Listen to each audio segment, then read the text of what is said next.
भारत सरकार असली नोटों को कैसे छापती है और कहां कहां पर होती है इनकी छपाई और नोट छापते वक्त किस खास इंक का प्रयोग किया जाता है, चलिए जानते हैं नोट छापने की पूरी प्रोसेस।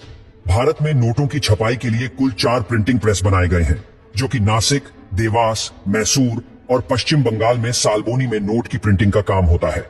नोट को बनाने में एक खास तरह की इंक का इस्तेमाल किया जाता है, जिसे स्विट्जरलैंड की एक कंपनी बनाती है। ये कंपनी सिर्फ भारत ही नहीं बल्कि और भी कई देशों में इंक का एक्सपोर्ट करती है। अलग अलग नोटों की छपाई के लिए अलग अलग तरह की इंक का इस्तेमाल किया जाता है। इन नोट्स के लिए जीस पेपर का इस्तेमाल किया जाता है। उसके लिए एक मिल भारत के होशंगाबाद में है, जहां पर नोट्स और स्टैंप्स के लिए पेपर तैयार किए जाते हैं। लेकिन अभी भी भारत में ज्यादातर नोटों का इस्तेमाल किया जाता है, उसके लिए पेपर जापान और यूके से ही मंगवाया जाता है। अगर हम आरबीआई के आंकड़ों को देखें तो आरबीआई का ये कहना है कि 80% नोट अभी भी विदेशी कागजों पर ही छापे जाते हैं।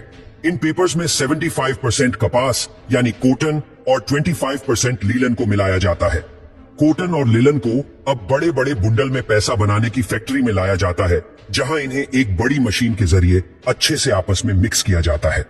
अब कुछ समय के बाद पानी अलग करके सूखे हुए मिक्सचर को एक दूसरी मशीन में डाला जाता है, जो इस मिक्सचर को बड़े बड़े थिन शीट्स में बदल देती है।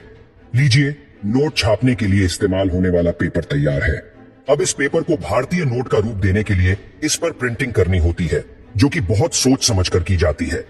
आर्ट वर्क, ग्राफिक डिजाइन और सभी सिक्योरिटी फीचर्स को मिलाकर एक परफेक्ट नोट इसी स्टेज में तैयार किए जाते हैं।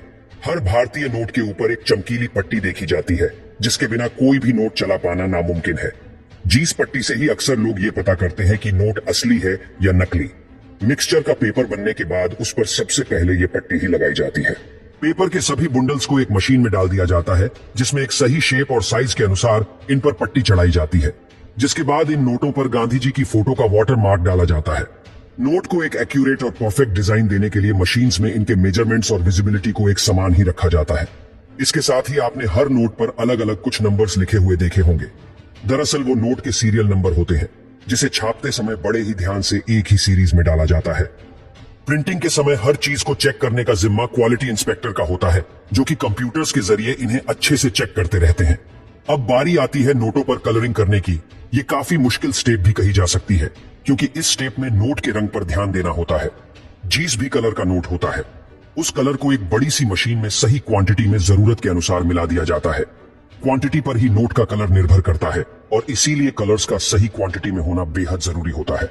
अगर थोड़ा भी कलर ऊपर नीचे होता है तो आपका पेपर खराब हो सकता है।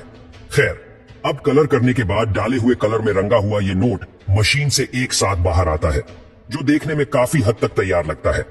अब बारी आती है फिनिशिंग एंड चेकिंग की। नोटों पर कलर होने के बाद इन पर लिखी हुई संख्या को एक चमकीले स्पार्कल जैसे पेस्ट से मशीन के जरिए हाईलाइट किया जाता है। जैसे आपने 500 के नोट पर हरे रंग से चमचमाती हुई वैल्यू को लिखा हुआ देखा होगा। अब ये हो जाने के बाद एक एक नोट को चेक किया जाता है कि बने हुए नोट में कोई कमी तो नहीं, यानी इसके colours, serial number, watermark, design और लिखे हुए शब्दों को प्रॉपर तरीके से चेक किया जाता है। इस दौरान जो नोट खराब होते हैं, ये जिनमें कोई कमी होती है, उन्हें अलग कर दिया जाता है। सही नोट की सभी शीट्स को कटिंग करने के लिए इस मशीन के अंदर डाल दिया जाता है और बड़े ध्यान से सही शेप और साइज में काटा जाता है। हर शीट को इक्वल रखकर काटना बेहद जरूरी है, क्योंकि नोट में थोड़ी भी वेरिएशन से इनकी क्वालिटी पर काफी असर पड़ सकता है। काटने के अलावा इन नोटों को सही ढंग से प्रेस भी किया जाता है, जिससे ये एकदम कड़क पेपर की तरह बन जाते हैं। उसके बाद सभी नोटों को ट्रांसपेरेंट पन्नी में बंद कर दिया जाता है, ताकि ट्रांसपोर्टेशन के दौरान ये सेफ रहे।